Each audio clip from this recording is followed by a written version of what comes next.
Tercer grado Escuela de Pastoral. Lección No. 15.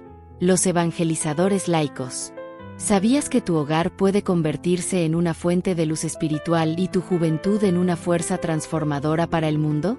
Descubre cómo convertir tu familia en una verdadera iglesia doméstica y cómo los jóvenes pueden liderar con pasión y fe. Oración para reflexionar y crecer en sabiduría y fe. Señor Dios Todopoderoso, fuente infinita de amor y sabiduría. En este momento de búsqueda y aprendizaje, me acerco a ti con humildad y gratitud. Te doy gracias, Señor, por la oportunidad de meditar sobre la riqueza espiritual que has derramado en la institución de la familia y la juventud, llamadas a ser luz del mundo y sal de la tierra. Gracias por permitirme contemplar la familia como iglesia doméstica, un hogar donde se vive y transmite la fe, y por mostrarme el poder transformador de los jóvenes en la misión evangelizadora. Espíritu Santo, luz de nuestra inteligencia, derrama tu sabiduría sobre mi corazón y mi mente. Ayúdame a comprender las enseñanzas de esta lección, para que pueda aplicarlas en mi vida diaria, construyendo un hogar lleno de amor, oración y testimonio. Guíame para que, como los jóvenes, pueda ser audaz en mi fe y testigo del Evangelio en mi comunidad. Señor Jesús, Maestro y Pastor, te pido que me inspires a vivir la vida con entrega, a irradiar tu amor en mi hogar y a llevar tu luz a quienes me rodean. Permite que mi vida, como la de los jóvenes apóstoles, sea un reflejo de tu amor, justicia y verdad, capaz de transformar corazones y construir el reino de Dios. Santísima Virgen María, Madre de la Iglesia, y San José, custodio de la Sagrada Familia, intercedan por mí para que mi familia sea un lugar de fe y santidad, y para que yo sea fiel al llamado de Dios en mi vida. Por último, Señor, te agradezco por esta oportunidad de crecer espiritualmente, por los desafíos que me invitan a confiar más en ti, y por la gracia que me sostendrá en mi camino hacia la santidad. Todo esto te lo pido con confianza. En el nombre del Padre, del Hijo y del Espíritu Santo. Amén. Haz, Señor, que mi hogar sea un reflejo de tu iglesia y que mi vida inspire a otros a encontrarte en su caminar. 71. La familia. Al referirse a los laicos, Paulo VI no puede menos que mencionar la institución que es connatural a ellos, la familia, a la que, como principio de procreación, todos hemos pertenecido. Recuerda el Papa que la familia ha sido llamada por el Concilio Vaticano II la Iglesia Doméstica, latín, domus igual a casa, es decir, la comunidad de los hijos de Dios que se realiza en el interior del hogar. A su vez, el hogar, palabra que originalmente designa el fuego que se enciende dentro de la casa para calentar a los miembros de la familia, es un modo de designar la casa como el lugar que a todos brinda calor, y alrededor del cual toda la familia se reúne para calentarse, convivir, charlar, compartir, comunicarse, y de este modo, realizar el amor común, sin todo lo cual no puede haber ni casa, ni familia, ni menos, iglesia doméstica. A propósito de la iglesia doméstica, es bueno reflexionar que esta no solo es el nido de procreación física del hombre, en cuanto que tradicionalmente en su ámbito acontecían los nacimientos, crecían y se realizaban los hijos, sino que también es el ámbito espiritual, y esto sigue ocurriendo y debe ser inalterable su desarrollo, en el que se transmite de padres a hijos, ya no únicamente la vida física, sino la moral, costumbres, y la espiritual, modo de pensar y de ser.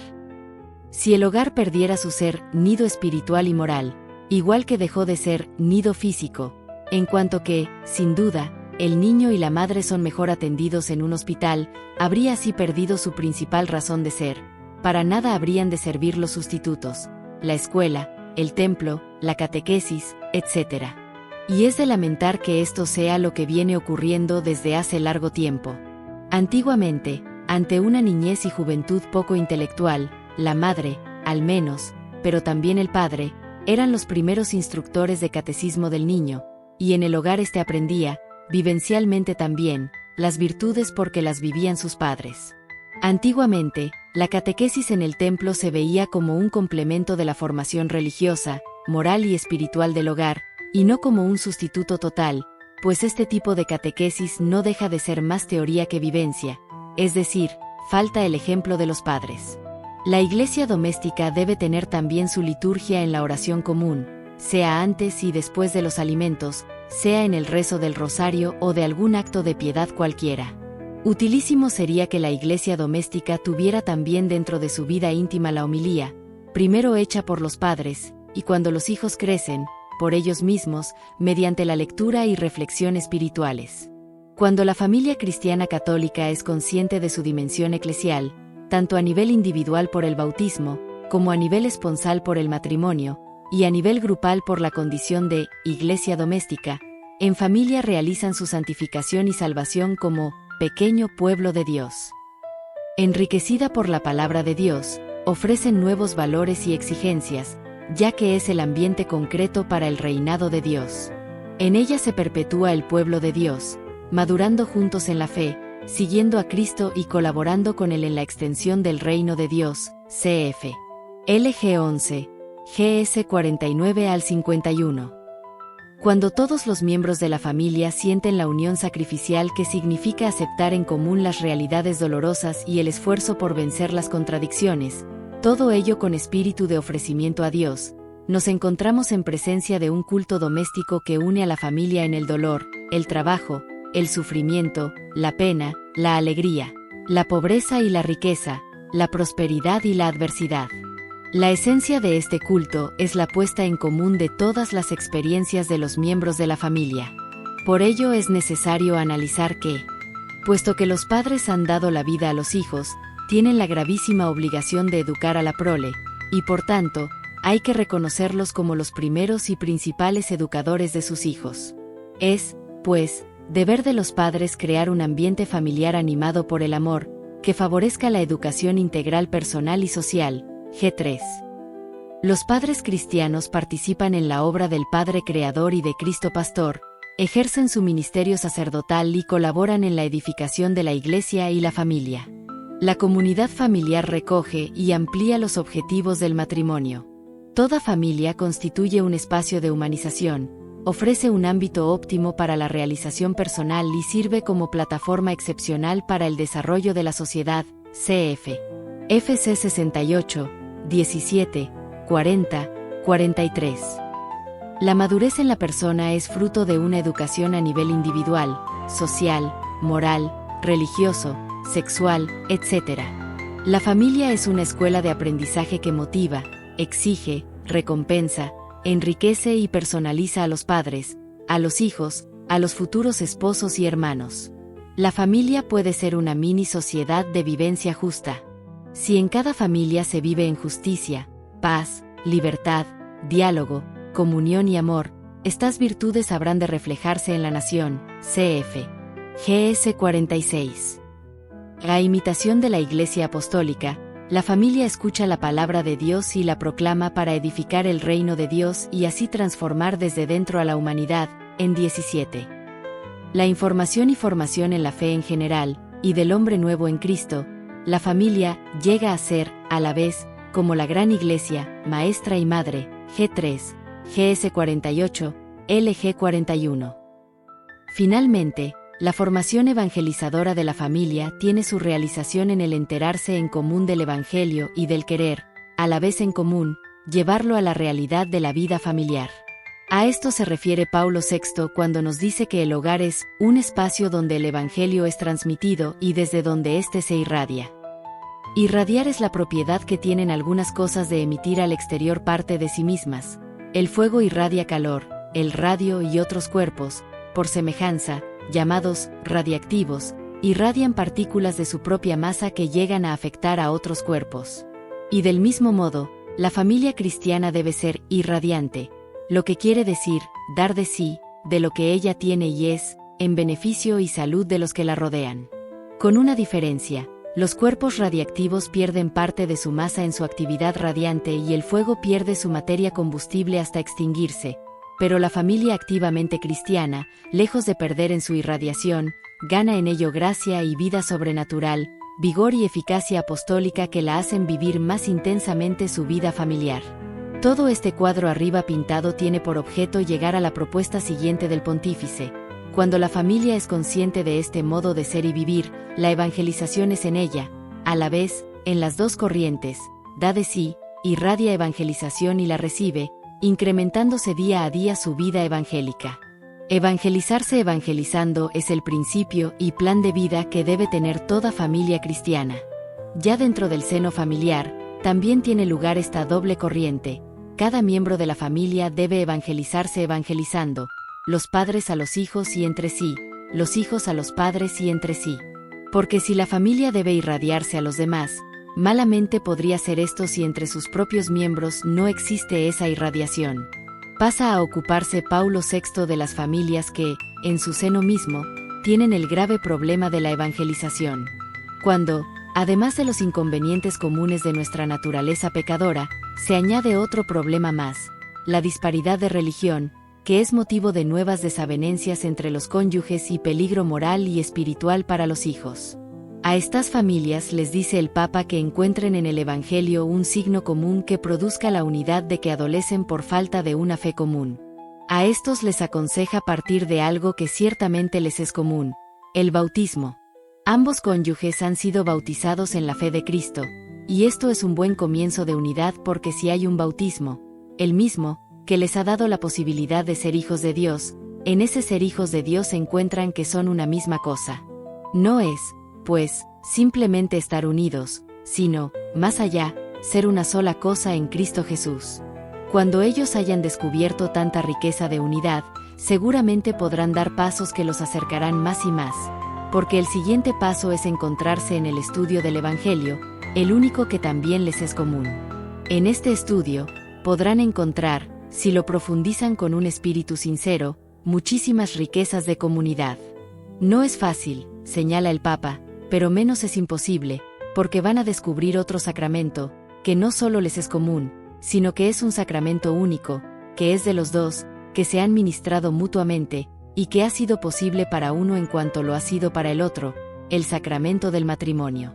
Mantenerse en la búsqueda de nuevos valores comunes les permitirá encontrarlos, hasta llegar a la plena identificación de la verdad que es en Cristo.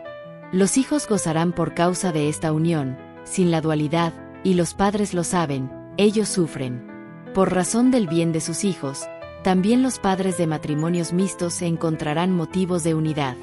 Termina Paulo VI exhortando con una breve frase a los laicos para que se constituyan en familia evangelizadora, apuntando que de una familia así depende que se multipliquen las familias evangelizadoras, y que, cuando éstas hayan proliferado, el ambiente vecinal se habrá evangelizado, y, decimos nosotros, cuando los ambientes vecinales se hayan multiplicado, vendrá, entonces, la sociedad evangelizada.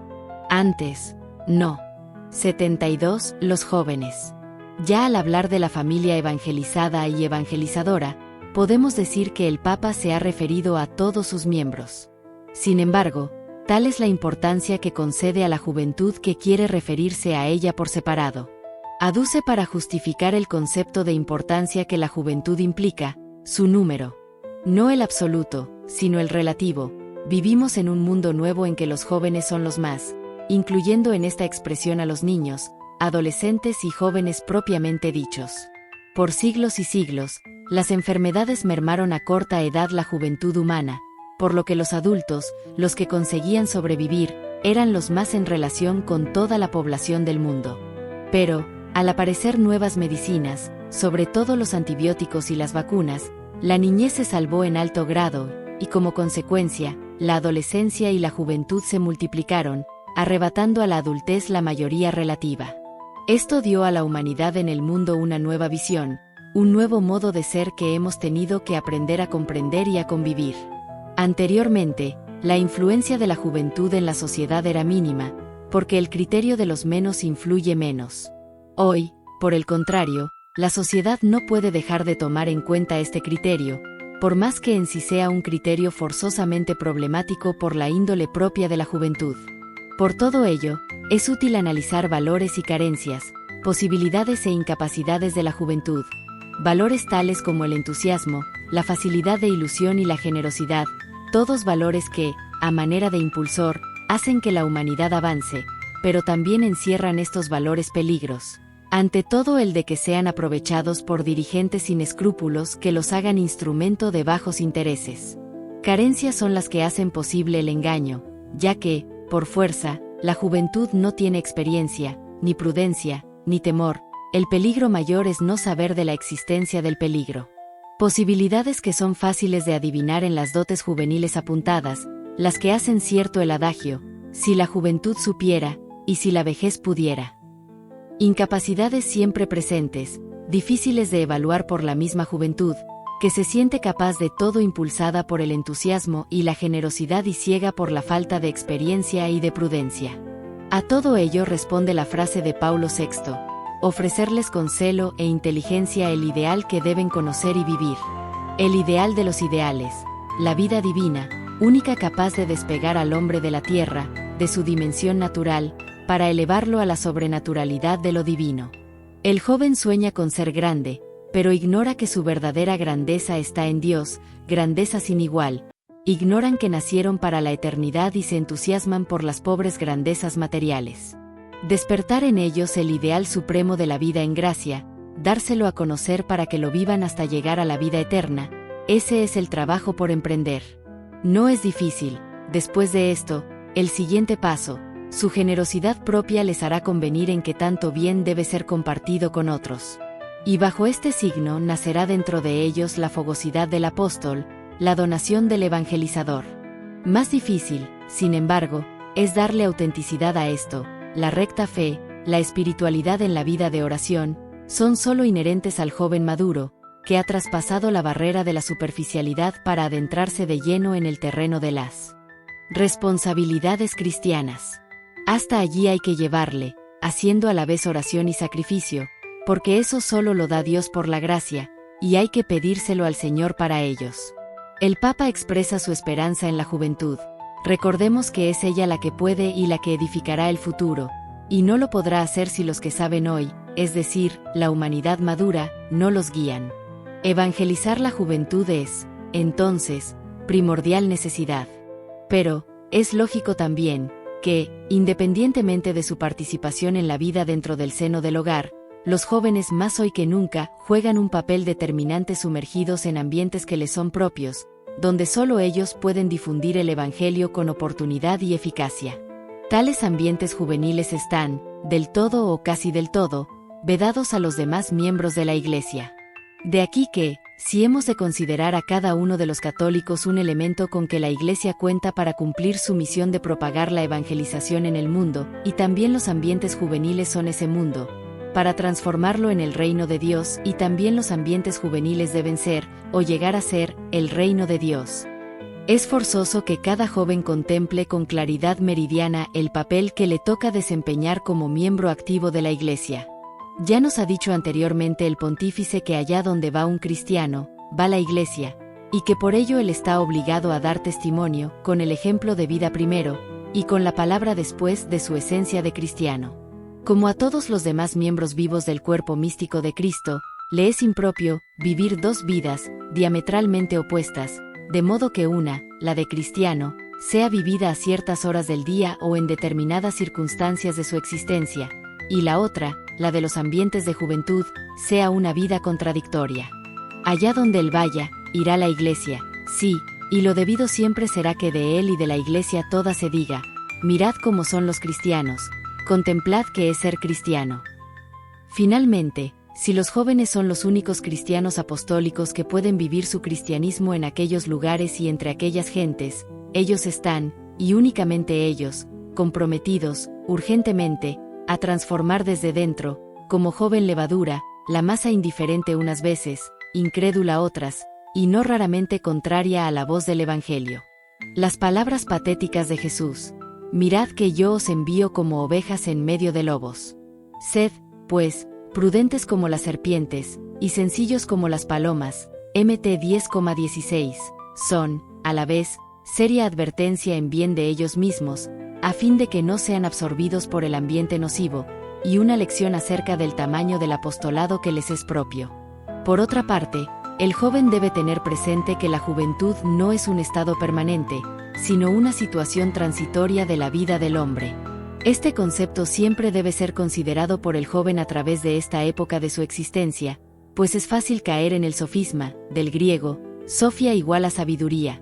Es el razonamiento aparentemente correcto, pero realmente falso, y como tal, inductores al engaño, a veces inconsciente, de sentirse eternamente joven, con lo que el engañado se conduce como si la adultez y la ancianidad fueran algo extraño para él, cuando en realidad todas estas son etapas subsiguientes de la vida del hombre, que, encadenadas, deben constituir cada una la preparación de la que le sigue.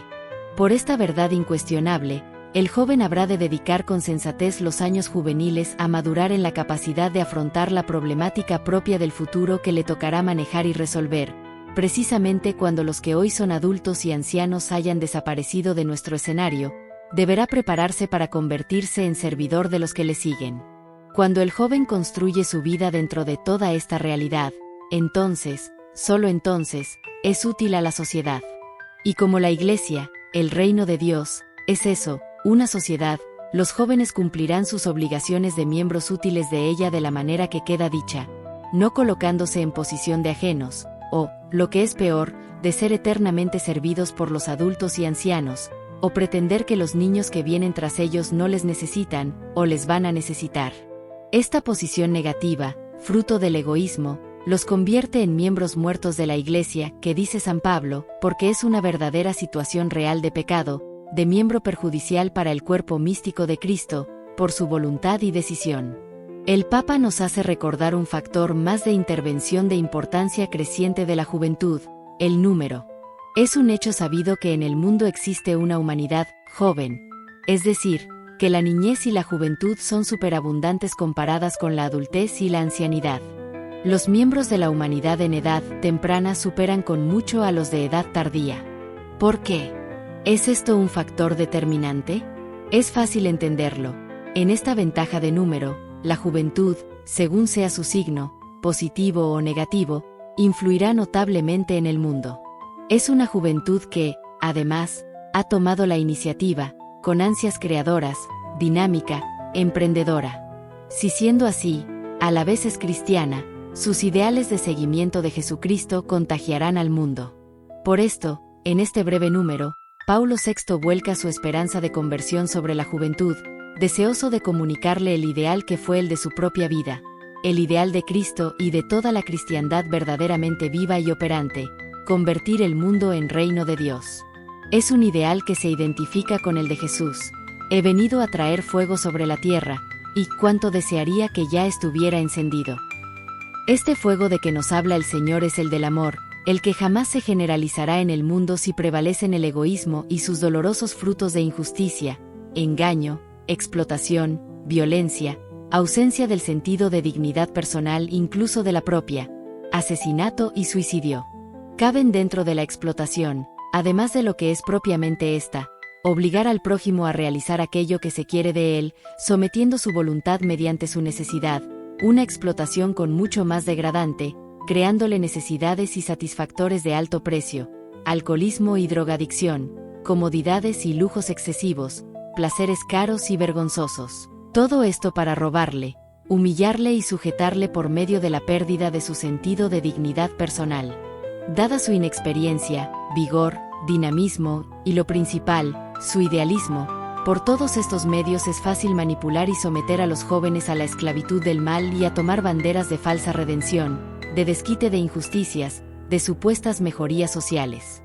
El joven cristiano tiene otros ideales y banderas muy distintas que tienen su origen en el amor y el espíritu de donación y servicio. Son aquellos mismos fines que Cristo nos fijó y determinó con su ejemplo. Fijémonos que Paulo VI nos advierte que nada de esto se dará como fruto en el joven, al igual que en el adulto, sin la vida interior. Por ello, nos habla de la necesidad de cimentación profunda en la fe. La esperanza es realización de la fe en nuestro ser y el amor divino. La oración es como el fertilizante indispensable que abonará en nosotros las buenas intenciones para hacerlas florecer y dar fruto. Ya sabemos que la oración es de dos tipos, la de petición, a la que con más frecuencia nos damos por causa de nuestras necesidades, es la manifestación de nuestra esperanza, y la con mucho más perfecta, que es la búsqueda de Dios por Él mismo, a la que llamamos meditación y que es la expresión de fe. Esta es la más a la que se hace referencia cuando se habla de vida interior, ya que, por su camino, nos encontramos con el Señor, vibramos al contemplarle en sus infinitos atributos o perfecciones, sobre todo el del amor por nosotros. Mediante la oración de la meditación, nos identificamos con Él, vivimos su vida, gozamos de sus excelencias. Así, cuando hemos tenido encuentro con aquel para el que hemos sido creados, quien es el centro y razón de nuestro vivir, conforme a aquello del apóstol, con Cristo estoy crucificado, y vivo, pero no yo, sino que Cristo vive en mí, Gal 2, 20, y también, Cristo será glorificado en mi cuerpo, por mi vida o por mi muerte, pues para mí la vida es Cristo y la muerte una ganancia. FLP 1, 20 a 21. Mayor identificación no puede darse con Dios, pero tan gran identificación tampoco puede darse sin vida interior. Una y otra se corresponden en tamaño. A una vida interior profunda corresponde una identificación mayor con Cristo. Solo así se puede ser apóstol. Solo un joven con vida espiritual abundante puede ser apóstol de otros jóvenes. Solo la identificación con Cristo puede hacernos otros Cristos capaces de hacer de otros jóvenes nuevos Cristos. El mundo, que no conoce a Cristo, JN 1, 10, malamente puede simpatizar con los apóstoles jóvenes, porque no son del mundo, JN 17, 14. Yo les he dado tu palabra, y el mundo les ha odiado porque no son del mundo, como yo no soy del mundo. Solo la Iglesia, y sus miembros vivos, quienes no son del mundo, JN 17, 25, porque han aceptado el mensaje del Padre por medio de Jesucristo, solo ellos admiran a los jóvenes apóstoles que se lanzan al mundo para rescatar a muchos inmersos en los ambientes juveniles de este mundo. Como tú me has enviado al mundo, yo también los he enviado al mundo. Y por ellos me consagro a mí mismo, para que también ellos sean consagrados en la verdad. JN 17, 19. Una identificación más con Cristo, en el apostolado. Él se consagró en el sacrificio de la cruz para salvarnos. Nuestros jóvenes se consagran en el apostolado para servir a la verdad, y llevarla a donde quiera que impere el error. Los jóvenes son signo de la esperanza. Una sociedad sin juventud es una sociedad condenada a desaparecer. Por ello, la Iglesia, considerada como una sociedad perfecta, deposita en sus jóvenes su esperanza, la esperanza que tiene en ellos para realizar su misión, salvadora, por medio de ellos, sus miembros adecuados para santificar determinados ambientes. Pero el mundo, al fin también formando diversas sociedades, no ignora todo esto, ni el valor de los jóvenes en la lucha secular entre el bien y el mal. Por ello, quizá más agudo que en otro sitio, actúa por ganar la juventud para su causa, contraria a Cristo. No le es difícil disfrazar su contradicción como un ideal y su actividad destructora como un apostolado. Es entonces cuando el joven cristiano, en su servicio de portador de la verdad, puede encontrar campo y ocasión de apostolado. El pontífice expresa la confianza que la Iglesia tiene en sus misioneros jóvenes, ante todo fundada en su vida interior. Un joven que no vive la vida divina no ofrece confianza, corre el riesgo de perderse en el ambiente nocivo al que le toca enfrentarse. Se ha dicho, o conquistas el ambiente, o el ambiente te conquista, o ganas tú para Cristo el ambiente, o el ambiente te absorbe, contagiándote sus costumbres, transmitiéndote sus principios, y envenenándote con su pensamiento y con sus máximas mundanas. La Iglesia, cierto, deposita en los jóvenes su confianza. Haceos dignos de esa confianza. Cuestionario Lección 15 Tercer grado Escuela de Pastoral. 1. ¿Por qué se llama a la familia la iglesia doméstica? 2. ¿Cuándo se puede decir que el hogar es A. Nido físico. B. Nido espiritual. 3. ¿De qué modo se realiza en el hogar? A. La instrucción. B. El culto. C. El apostolado. 4. ¿Qué virtudes y qué carencias suele existir en la juventud? ¿Y por qué los jóvenes garantizan al futuro de la Iglesia? 5. ¿A qué peligros habrán de enfrentarse los jóvenes en sus conquistas apostólicas?